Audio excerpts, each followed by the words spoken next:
Dudes, welcome to Sense of Style. My name's Stuart. Thanks for tuning in. Today, we are talking about hidden gems. And I don't know about you, but how many times, I'm on a lot of Facebook groups, I watch YouTube all the time. How many times have you seen, either people will have collections where they put their fragrances out on a bed, or they'll show their cabinets full of fragrances. I've noticed that every time I see those, like 90% of the fragrances are the same ones every time. I hate to say it. I'm guilty of that too, but thank God I'm crazy and I've been collecting so long that I've been able to see between the cracks, and I have a lot of fragrances that are really, really good, but for one reason or another, it just kind of got overlooked because everyone seems to converge on the same fragrances that people talk about all the time on YouTube. But yeah, today we're going to break that trend. We're going to talk about some different fragrances.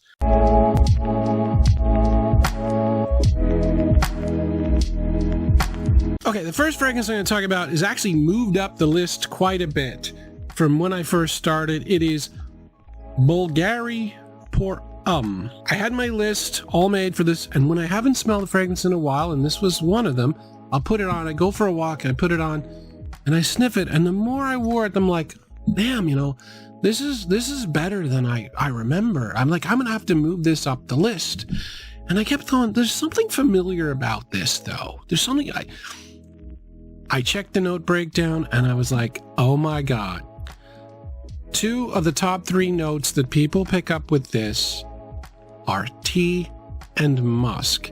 Now, my favorite fragrance of all time is Silver Mountain Water.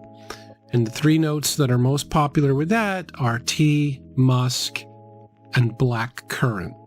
So not only that, this came out a year after Silver Mountain Water. So this has that tea musk vibe. Now, tea and musk together are very soothing notes.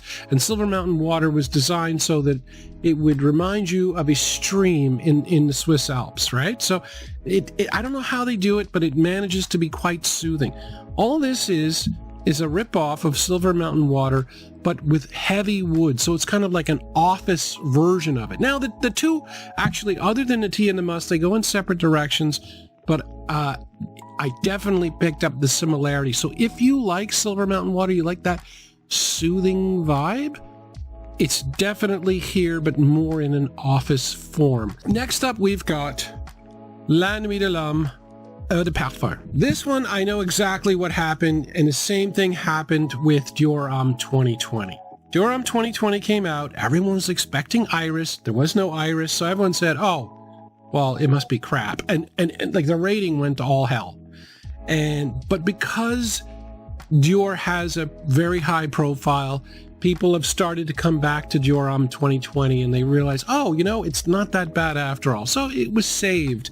Unfortunately, the same thing happened with this, but it's got a much lower profile, so it wasn't saved. It's very simple what happened here. La Nuit Alum, the original, was watered down, and then they released the Eau de Parfum, and everyone was like, oh, okay, well, we can get a stronger La Nuit Alum. But unfortunately, that's not what this is. They went in a different direction with this. They made a sweeter version. But because it wasn't La Nuit Alum, it wasn't what people wanted, they just dismissed the fragrance out of hand. That was a mistake because this is really nice. It's just not La Nuit Alum. It's got many facets that are similar. It's got the cardamom, it's got the lavender, and instead of cedar, it's got sandalwood. So at times I can pick up La Nuit Alum with this, but really what this is a different fragrance. It's much sweeter, which makes sense. I mean, if I'm, Yves Saint Laurent, I'm saying, look, sweet fragrances are in, let's just make it a bit sweeter. But again, because it was EDP, people wanted a stronger version of La Nuit, and unfortunately, but this is worth a try. Now for a little bit of niche, this is Velvet by the House of Frank Bouclet, a relatively new house. And the only reason I tried this was I was sent a sample. It was this, and I really liked it.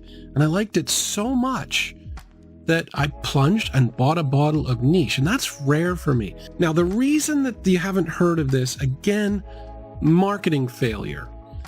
This has a popular fragrance called Cocaine, which I think is good marketing because people see the name and it sounds controversial.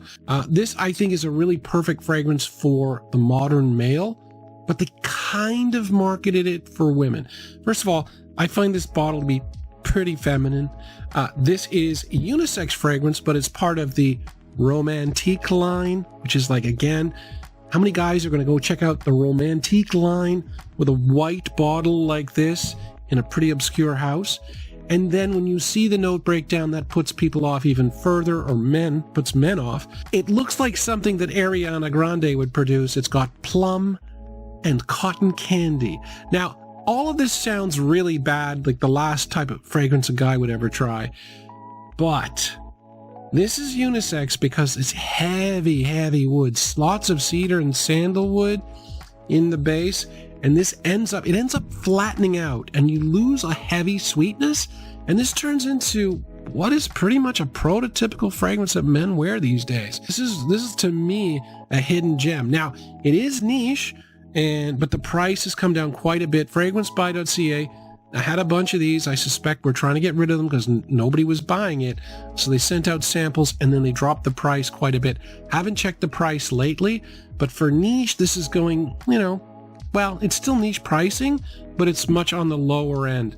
Okay, next up we have a fragrance that I think is quite similar to Leighton, but more masculine and with a lot more attitude. Leighton is basically apple, white florals, and heavy sweetness like vanilla. This is Hazdan, and Hazdan is also a Parfum de Marly fragrance with apple, but they use caramel and myrrh for the sweetness. So it's a darker, more masculine version of Parfum de Marly's sweet apple. And so I've said this before, and I got a little bit of trouble. People don't like it. I said that sometimes I find Leighton to be a little bit feminine, and then people will look at me and go, well, you're old, no wonder. But no, I mean, I just defended cotton candy and plum here. So I don't think that's the case. I just, for whatever reason, I find Leighton a little bit off. I prefer Hazdan, and Hazdan gets no love. Like Leighton gets all of it. But both are essentially sweet apple fragrances from Parfum de Marly. Now, we're going to go for something a little bit different, old school. And when I say old school, what I mean by that is old school is herbal mostly. So lavender is a flower, but it's got an herbal vibe to it. Things like oak moss, so mossy. If you can think of something like herbs, then you get an idea where we're going with old school. So this is an old school sweet tobacco, and this is the very first sweet tobacco that ever came out for men. The bottle was backwards. There you go. This is called Lagerfeld Classic, and this really is quite different. So you're looking at, I'm not going to hide the fact that this is old school herbal, so if you don't like that, I get it. But it's interesting because of the sweet tobacco nature of it. There's more to it, especially early on. You get the hint of the sweet tobacco. Plus, it's super cheap, and the performance is amazing. Normally with old school fragrances, they watered them down. The performance is terrible. The performance of this is good. And one thing I love about this fragrance was in the movie Scarface. I don't know if you guys have heard of it. 1983 movie. Tony Montana. Al Pacino played him. Like gangster type stuff. Great movie, all-time classic, and when Tony Montana is sitting in his big gold tub, you can see a bottle of Lagerfeld Classic. I'll put a picture up in the background so you can say, like, hey, I wear Tony Montana's fragrance because it's clearly there. I don't know, just a little aside, maybe a conversation starter you'd have with someone. This one I like, though. I've never, ever done this before. But I have a fragrance that I cannot describe. I can't. I tried to. This is Mont Blanc Presence. Unfortunately, this is a tester, and this fragrance really looks headless. It looks weird, but it's a very nice fragrance that I can't get a handle on the description. It's so different. The main notes here are cinnamon, apple, and cardamom. So I mean, when I saw the note breakdown, I'm thinking, okay, a spicy Boss Bottled, and yet I don't really get that. It's just so it's like the freshest possible version of a kind of a cinnamon apple kind of deal. I think the key to this, understanding this, might be in the bottle. If you look at the fluid, it looks like Scope. It's this light blue mouthwashy looking thing. And honestly, if I was to describe it, I would say like Boss Bottle meets Scope. So you might try it and disagree. I've never had a harder time describing a fragrance. Now we got one from the House of Rocha. I've had 3 fragrances that I purchased from them this year. They're all inexpensive, probably, you know, not the highest quality fragrances in the world, but all are pleasant. All of them. I really like that house. And this one is my latest. This is Rocha Sport. Someone like high profile YouTuber said it was a blue fragrance. I beg to differ. I don't see this as a blue fragrance so much.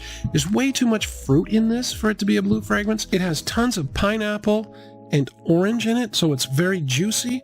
And then it's got some cardamom, so it's a little bit spicy. It's got a powdery feel, but I don't really think of it as fresh enough to really be a quintessential blue fragrance, so I don't want to mislead you. All I know is it's super pleasant. The performance is average, but that's what I expect from, you know, a house like Rocha, but it's really nice. And I mean, it's not terrible performance by any stretch. It's just a nice, powdery, odd little fragrance, kind of outside the box a bit. Some fragrances I like talking about, and some fragrances I don't. This one I like. This one is Creed Viking. This is relatively new for me. I just tried it. And boy, does this get a lot of crap. I've seen people crapping all over this fragrance. And while, to use a baseball analogy, I don't think this is a home run, and it may not even be a single, but this is not a swing and a miss. This could be like a sac fly or a long fly ball. They made contact with this. They just didn't hit it out of the park. This is interesting. Did you ever say to yourself, you know, Dior Fahrenheit, it smells weird, but I love it? You know, I've said that a million times. It's such an odd, innovative smell. I think that's what they were going for with Viking. They really went for it with this one. They did it way out there. It's got pink pepper, mint, and lavender. So some herbal notes with some pink pepper, a combination that, I don't know, I've never seen before. But I definitely get it's weird, but I like it. Now, Fahrenheit it's weird and I love it. It's weird and I still like it. The only problem with this, though, it's so pungent, I can't possibly see women liking this in any way, shape, or form. It is masculine. I don't think this smells like Old Spice. I think if you're using that as a fragrance that it smells like, I think you're going to be misled. This is a really innovative fragrance that I don't think is a complete failure. It's definitely interesting. Next up is a fragrance I've talked about before in my old school video. I really like it. I think it's underrated. This is Aramis Adventure. Aramis is a old school house that had a fragrance in '66 that was the fragrance of the '70s. It was a chypre and very masculine. And then in 2014, when the blue fragrances started to become popular, they decided to get into blue fragrances, but they wanted to keep their original kind of old school vibe. So they kind of split the difference. So it's got some old school lavender and some old school notes, but it's got some freshness too. And it's kind of like a tweener. But I tell you, I really like this one. It really works for me. I've crapped on Nautica Voyage on this channel before. I will continue to crap on it. I think it's the most overrated fragrance. I'm sorry. I know people fall in love with fragrances. I don't like it. Okay. But I don't mind this.